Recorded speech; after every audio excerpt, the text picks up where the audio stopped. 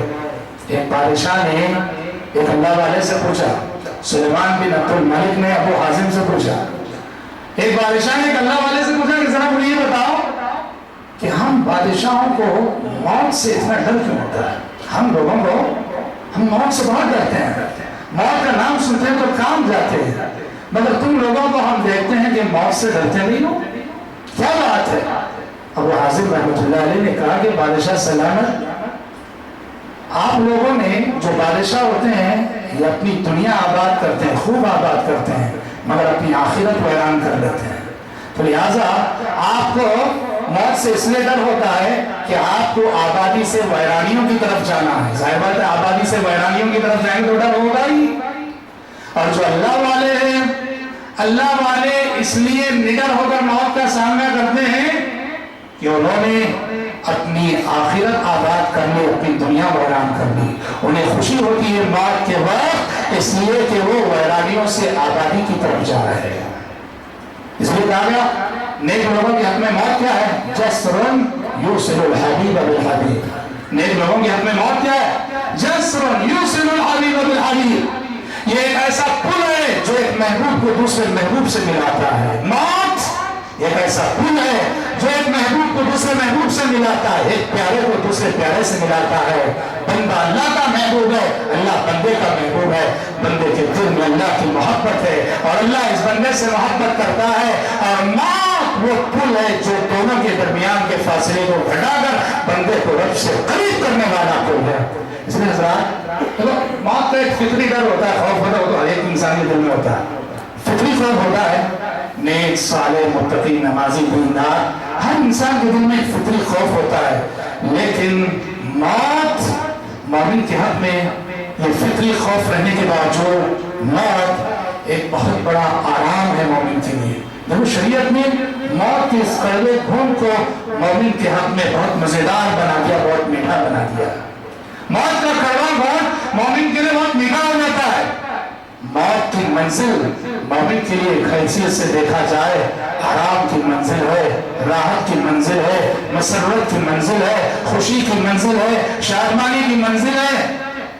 انسان جب موت کے فرشتوں کو دیکھا، نیک انسان ابھی روح نکل رہی ہے، موت کے فرشتوں پہ نظر پڑی، ادھر گھر والے ہیں، بیوی ہے، بچے ہیں، رشتہ دار ہیں، اعزاء ہیں، اقارب ہیں، بزنس ہے، کاروبار ہے، سب کچھ ہے، اور ادھر اللہ کے فرشتے، رحمت کے فرشتے آئے ہوئے ہیں ایک نیک انسان کی روح قبض کرنے کے لیے۔ حدیث کہتی ہے کہ وہ نیک انسان اس کی خواہش کیا ہوتی ہے؟ ادھر رحمت کے فرشتے بیٹھے، ادھر اس کی بیوی بچے فلاں سب رو رہے، اس کی خواہش کیا ہوتی ہے؟ اس کی خواہش آگے بڑھنے کی ہوتی، پیچھے ہٹنے کی نہیں۔ وہ آگے بڑھنا چاہتا ہے، رحمت کے فرشتوں کی جانب آگے بڑھنا چاہتا ہے۔ من احب لقاء اللہ احب اللہ لقاءہ۔ اس لیے دیکھو آپ صلی اللہ علیہ وسلم نے موت کی گھڑی کو خوشی کی گھڑی قرار دیا۔ آپ پڑھتے ہیں رمضان کے حوالے سے ایک حدیث آپ روز سنتے ہیں، للصائم فرحتان، للصائم فرحتان۔ روزے دار کے لیے دو خوشیاں ہیں، خوشی کے دو اوقات ہیں روزے دار کے لیے۔ ایک خوشی تو فرحت عند فطرہ، ایک خوشی تو جو افطار کے وقت صبح سے بھوکا تھا، پیاسا تھا، دسترخوان پہ بیٹھتا ہے، انواع اقسام کی نعمتیں دسترخوان پہ سجی ہیں، اللہ کی قسم ایک روحانی خوشی محسوس ہوتی ہے جب انسان افطار کے لیے بیٹھتا ہے۔ دوسری خوشی آپ نے کہا وَفَرْحَةٌ عِنْدَ لِقَاءِ رَبِّهِ، اور روزے دار کے لیے دوسری خوشی اس وقت محسوس ہوتی ہے جب اس کی زندگی میں رب سے ملاقات کی گھڑی کا وقت آتا ہے، موت کا وقت آتا ہے، روزے دار خوش ہوتا ہے اس وقت۔ یقین کرو تھوڑی تکلیف رہے گی، نزا کی تکلیف، سکرات کی تکلیف، لیکن یقین کرو ادھر آنکھیں بند ہوئی، ادھر ہماری نعمتیں شروع ہو گئی، انعامات شروع ہو گئے، جنت کی ہوائیں شروع ہو گئی، جنت کی۔ یقین کرو مومن کے لیے ایک حیثیت سے موت بہت بڑی بشارت ہے۔ جو نیک ہے، صحیح العقیدہ ہے، اللہ کا مطیع و فرما بردار بندہ ہے، اللہ اکبر، ادھر آنکھیں بند ہوئی، گھر والے رو رہے ہوں گے، غم میں ہوں گے، اور ادھر اس کی خوشیوں کا سلسلہ شروع ہے، اس کے آرام اور راحت کا سلسلہ شروع ہے۔ ابو قتادہ رضی اللہ عنہ کہتے ہیں کہ پیارے نبی صلی اللہ علیہ وسلم ایک مرتبہ آپ کی نظروں کے سامنے سے ایک جنازہ گزرا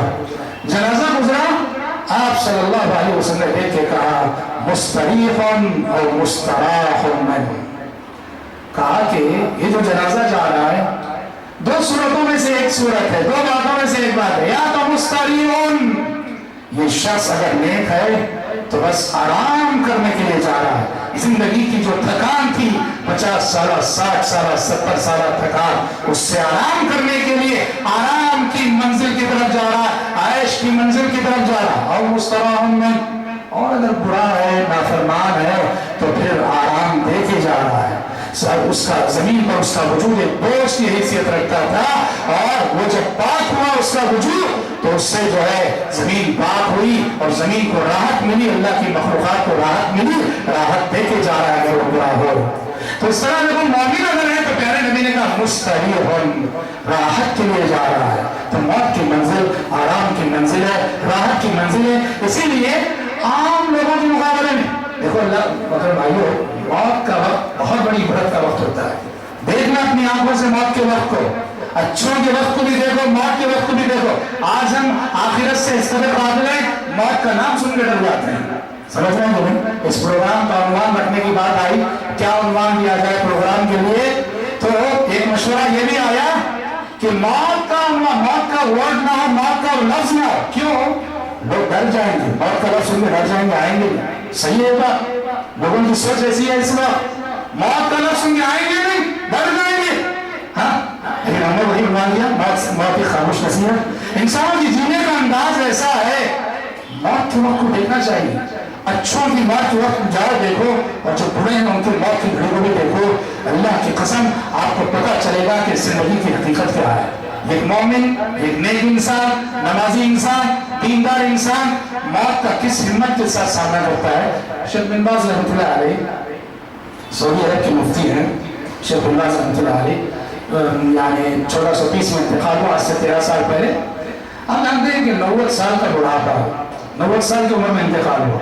ایک تو 90 سال کا بڑھاپا، اور اس کے علاوہ شیخ رحمۃ اللہ علیہ کو زندگی کے آخری ایام میں کینسر کا مرض لاحق ہوا تھا۔ لوگ سمجھتے ہیں کینسر آ گیا تو یہ کوئی بہت بڑا گنہگار ہے اس لیے اس کو کینسر لاحق ہوا۔ غلط سوچ ہے، غلط سوچ ہے یہ بات، سمجھ رہے ہیں؟ ان اشد الناس ابتلاء الانبیاء ثم الامثل فالامثل، اللہ کے نزدیک سب سے سخت آزمائش، سب سے بڑا امتحان نبیوں کا ہوتا ہے، پیغمبروں کا ہوتا ہے، ثم الامثل فالامثل، پھر نیکی اور تقوی میں جو جتنا بڑا ہوتا ہے اس کی آزمائش اتنی زیادہ سخت ہوتی ہے۔ 90 سال کا بڑھاپا، 90 سال کے بڑھاپے کی کمزوری خود کیا کم ہوتی ہے، اور اس میں کینسر کا مرض اور لاسٹ اسٹیج کا زندگی کی آخری رات، سمجھ رہے ہیں؟ زندگی کی آخری رات کیسے گزرتی ہے؟ آخری بار ہسپتال لے جایا گیا شیخ کو، بہت تکلیف ہو رہی ہے، ہسپتال لے جایا گیا ڈاکٹر کے پاس، مطلب کچھ تسکین کے لیے کوئی ایسے انجیکشن تو دے دے کہ آرام مل جائے۔ ایسی حالت میں ہسپتال کی ایک نرس جو وہاں بازو پڑی تھی شیخ کے، اس کے بارے میں معلوم ہوا کہ وہ کرسچن ہے، اس حالت میں اس کو تبلیغ کرنا شروع کر دیا، دعوت دینا شروع کر دی، کہا کہ اسلام لا لو، اسلام لا لو، اللہ ایک ہے، توحید کی دعوت دینا شروع کر دی ہے، عیسیٰ علیہ السلام اللہ کے بندے، اس کے رسول ہیں۔ ہاں کس کا کتا ہے بتاؤ؟ یہ ہے شجاعت، یہ ہے بہادری، یہ ہے جوامردی، یہ ہے ہمت۔ یہ ہمت موت کی گھڑی میں، موت کی دہلیز پہ کہاں سے آئی کہ ایک نرس کو، غیر مسلم نرس کو دیکھ کے وہ جو ہے اس حالت میں بھی جو ہے سبحان اللہ تعالیٰ تو تبلیغ کا کام کرے۔ پھر گھر آئے، زندگی کی آخری رات 3 بجے روح قبض ہونے والی ہے، زندگی کی آخری رات، حسب معمول شیخ کی مجلس ہوتی تھی، فتویٰ وغیرہ تھی، عشاء کے بعد باقاعدہ بیٹھے، لوگ جمع ہوئے، لوگوں نے سوالات کیے، لوگوں کے سوالات کے جوابات ہوئے۔ سب سے آخری مسئلہ جو طلاق کا تھا جو شیخ سے پوچھا گیا، باقاعدہ اس کا فتویٰ دیے، گئے آرام کرنے کے لیے، رات 3 بجے روح قبض ہو گئی۔ غور کرو، کینسر جب لاسٹ اسٹیج میں ہوتا ہے، اگر آپ نے کسی پیشنٹ کو دیکھا ہو کیسا تڑپ رہا ہوتا ہے، اللہ محفوظ رکھے ہم سب کو، آپ سب کو، اللہ آمین۔ ایسے وقت میں بھی سبحان اللہ بیٹھ کر درس دے رہے ہو، پڑھ رہے ہو، پڑھا رہے ہو، یہ کون سا جگہ ہے؟ یہ کہاں سے مومن ہے جو موت کا جو ہے ہمت کے ساتھ سامنا کرتا ہے۔ امام ذہبی رحمۃ اللہ علیہ نے سعد بن ابی وقاص کے بارے میں لکھا رضی اللہ عنہ، سعد بن ابی وقاص رضی اللہ عنہ جلیل القدر صحابی ہیں، رشتے میں نبی کریم صلی اللہ علیہ وسلم کے معمول رکھتے ہیں۔ موت کا وقت آیا، حضرت سعد بن ابی وقاص رضی اللہ تعالیٰ عنہ کی موت کا وقت، تو ایک کپڑا نکالا حضرت سعد نے، کپڑا نکال کے گھر والوں کو دیا، کہا کہ میرے روح قبض ہو جائے تو اس کپڑے میں مجھے کفنانا، کفن دینا۔ کہا کس لیے؟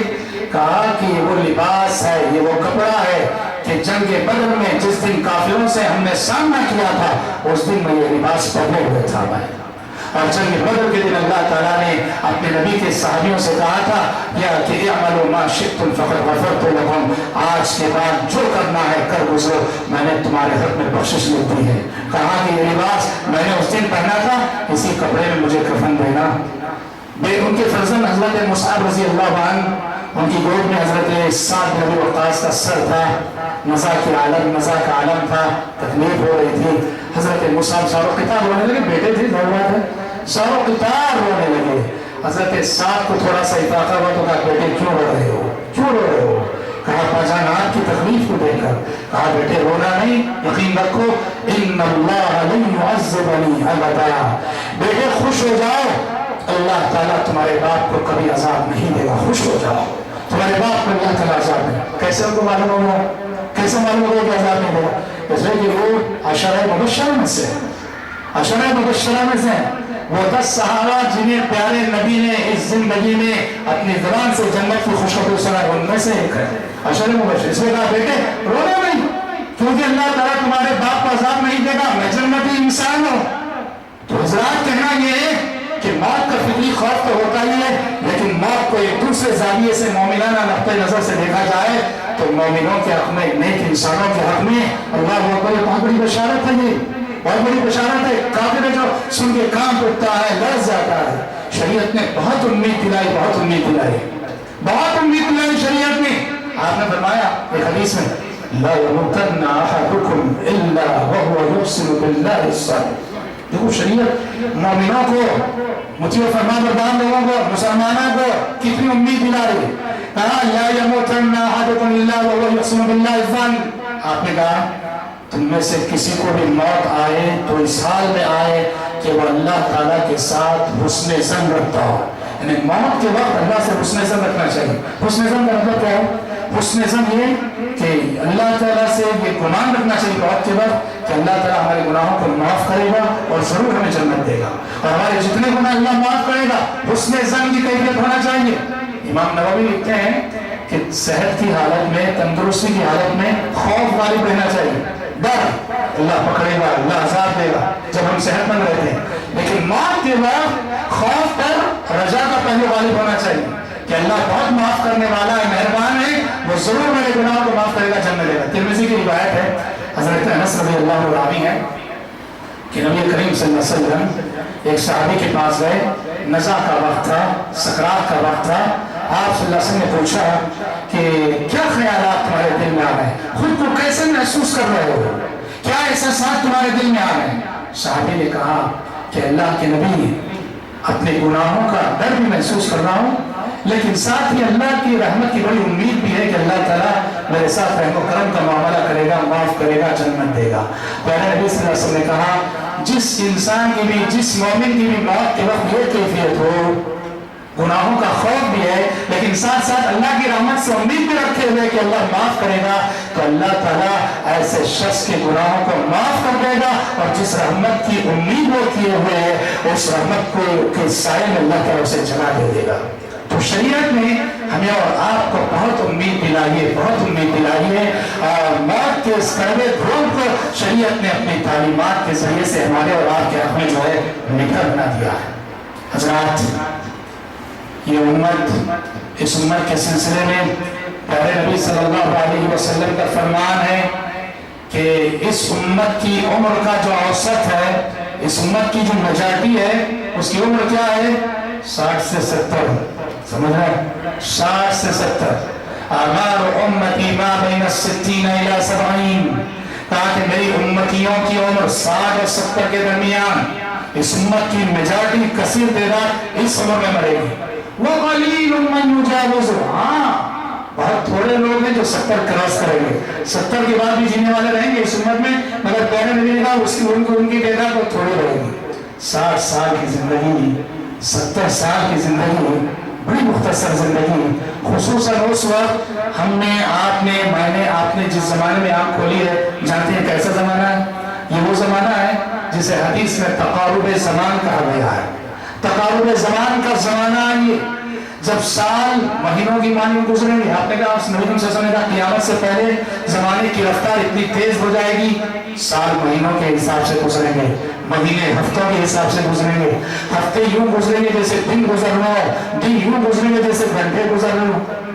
60 سالہ زندگی یہ خود مختصر ہے، اور وہ بھی تقارب زمان کے اس زمانے میں 60 سالہ زندگی، یہ یقین کرو بہت مختصر زندگی ہے۔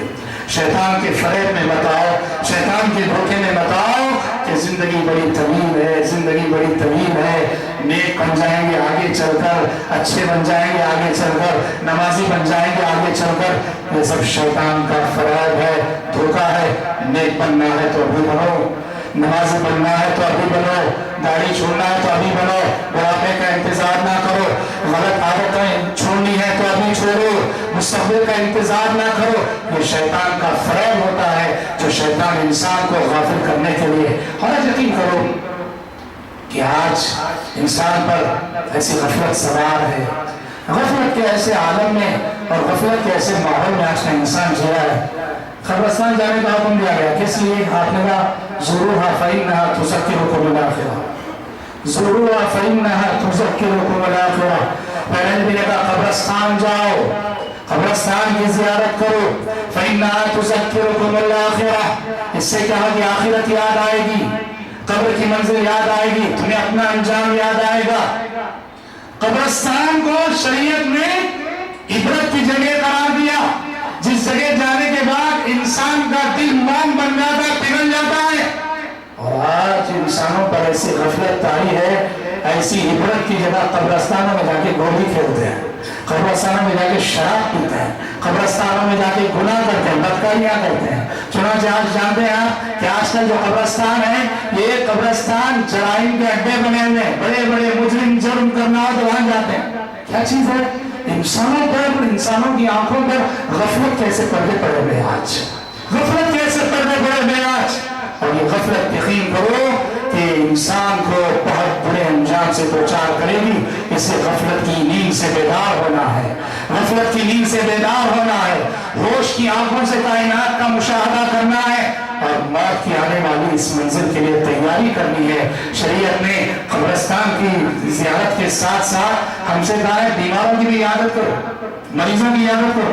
یہ جو بیماروں کی عیادت کا حکم ہے، ہم سے ایک پہلو سامنے رکھو، کیا ہے؟ عیادت کریں گے تو بیچارے بیمار کو تسلی ملے گی، اسے اس کے حق میں دعا دے سکتے ہیں، کچھ تسلی کے کلمات، صحیح ہے۔ لیکن وہاں دوسرا پہلو کیا ہے؟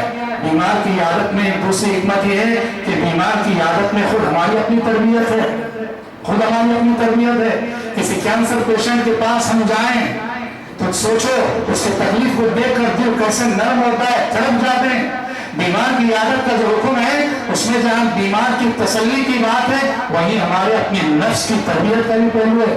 جیسے قبرستان جاؤ، قبرستان کی زیارت کرو بغیر کسی تخصیص کے، بدعت خرافات کے بغیر، اسی طرح بیماروں کی عیادت کرو، ہسپتال جاؤ، عبرت کے کیسے مناظر ہمارے اور آپ کے سامنے نظر آئیں گے۔ بہرحال یہ کچھ باتیں تھیں جو اس موضوع کے تحت میں نے آپ کے سامنے رکھنی چاہیے۔ آج کا یہ ہمارا موضوع موت کی خاموش نصیحت ہے، یہ موضوع ختم ہوا۔ آنے والا موضوع اسی سے ملتا جلتا موضوع ہے، وہ کہ اس کے بعد کا مرحلہ عالم برزخ، عالم برزخ کیا ہے اور اس کے احوال و قواعد کیا ہیں، اس سلسلے میں ہم انشاءاللہ اپنی آنے والی مجلس میں گفتگو سنیں گے۔